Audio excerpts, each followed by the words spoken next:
आज माझं घरातलं सर्व लवकरच काम आवरून झालं होतं. मग चला मी नारळाच्या वड्या करायला घेतल्या. नारळाच्या वड्या करून झाल्यावर थोडी तयारी केली.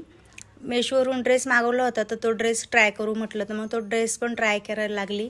खूप छान आला तो, म्हणजे फिटिंगला वगैरे मी घालून नाही पाहिला पण असंच माप दिसलं मला, खूप छान वाटतो तो. आज रविवार असल्यामुळे नॉनव्हेज होता माझ्याकडे टिफिनला. मस्त मी डबे भरून घेतले आज पटकन सर्व. आणि डबे झाल्याच्यानंतर पण मला बाहेरच जायचं होतं, थोडं मुलींना घेऊन गार्डनला जायचं होतं. आणि मी असं पटपट टिफिन भरायला लागले. तोपर्यंत दीदीने बाकीचं सर्व आवरून घेतलं, घरातलं झाडून बिडून काढून शेणी सगळं. आणि मी टिफिन भरून झाल्याच्या नंतर सर्व आवरून आम्हाला या 2 टिफिनचे फक्त नॉनव्हेज हे द्यायचं होतं, मटण बनवून द्यायचं होतं.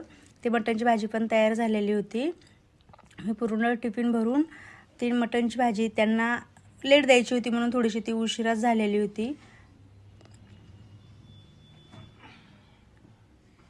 पूर्ण टिफिन भरून झाले.